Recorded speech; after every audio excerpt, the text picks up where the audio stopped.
अब हम डिस्कस करेंगे ionization enthalpy of boron family. तो जैसे साइज़ में कोई वेरिएशन नहीं था, उसी तरह से आयनाइजेशन एंथैल्पी में भी कोई रेगुलर वेरिएशन नहीं है। बोरोन की आयनाइजेशन एंथैल्पी सबसे ज़्यादा है क्योंकि इसका साइज़ सबसे छोटा है, और स्मॉल साइज़ होने के कारण आयनाइजेशन एंथैल्पी कैसी है, इसकी बहुत ज़्यादा है।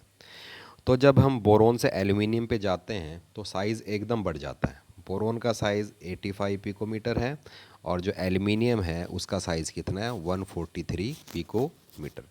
तो जब साइज़ बढ़ता है, साइज़ बढ़ने के बाद आयनाइजेशन एनर्जी क्या हो जाती है, कम हो जाती है, क्योंकि आपका न्यूक्लियस और आउटर मोस्ट इलेक्ट्रॉन है उसकी डिस्टेंस क्या हो जाती है, बढ़ जाती है। ठीक है, और इलेक्ट्रॉन निकालना आसान हो जाता है। और जब हम एल्युमिनियम से गैलियम पर जा रहे हैं, देखिए तो नीचे जाते हुए आयनाइजेशन एनर्जी डिक्रीज़ होनी चाहिए, लेकिन यहाँ पर क्या हो रही है, स्लाइटली इंक्रीज़ हो रही है। अब इसका रीज़न क्या है, यदि आप गैलियम का इलेक्ट्रॉनिक कॉन्फ़िगरेशन लिखेंगे तो उसमें आपको 3d10 इलेक्ट्रॉन्स भी मिलेंगे। इन इलेक्ट्रॉन्स का जो शील्डिंग इफ़ेक्ट होता है वो कैसा होता है, बहुत पुअर। शील्डिंग इफेक्ट का मतलब होता है कि आपके जो अंदर वाले इलेक्ट्रॉन्स हैं वो बाहर वाले इलेक्ट्रॉनों को रिपेल करते हैं। और पुअर शील्डिंग इफेक्ट का मतलब है जो रिपल्शन होती है वो कैसी होती है, बहुत कम होती है, जिसके कारण जो इफ़ेक्टिव न्यूक्लियर चार्ज है वो क्या हो जाता है, बढ़ जाता है।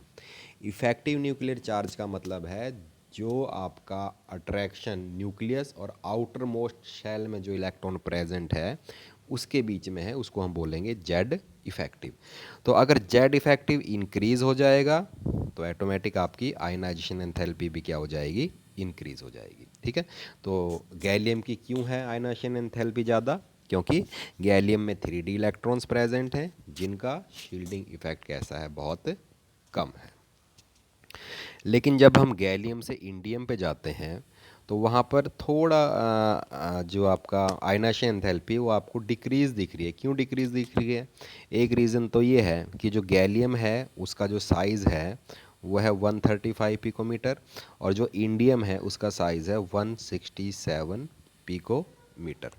तो साइज़ अगर बढ़ेगा तो आयनाइजेशन एंथैल्पी क्या होगी, आपकी डिक्रीज़ होगी। ठीक है, लेकिन जब हम इंडियम से थैलियम पर जा रहे हैं तो यहाँ पर देखिए आयनाइजेशन एंथैल्पी क्या होगी, बहुत ज़्यादा बढ़ गई है।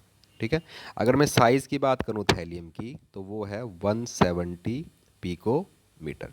साइज़ में ज़्यादा डिफरेंस नहीं है इंडियम और थैलियम के, लेकिन आयनाइजेशन एंथैल्पी ज़्यादा है थैलियम की बहुत। क्यों है, क्योंकि जब हम इंडियम से थैलियम पर जाते हैं तो जो न्यूक्लियर चार्ज बढ़ता है वो कितना बढ़ता है, 32 यूनिट, लेकिन साइज़ वो कैसा बढ़ता है, बहुत कम।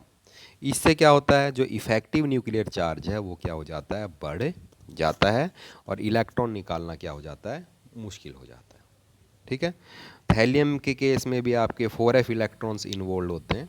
ठीक है, 4f और 5d इलेक्ट्रॉन्स। ठीक है, जिनका शील्डिंग इफेक्ट क्या होता है, बहुत कम होता है। शील्डिंग इफेक्ट कम होने के कारण जो आपका इफेक्टिव न्यूक्लियर चार्ज है वो क्या हो जाता है, इंक्रीज हो जाता है।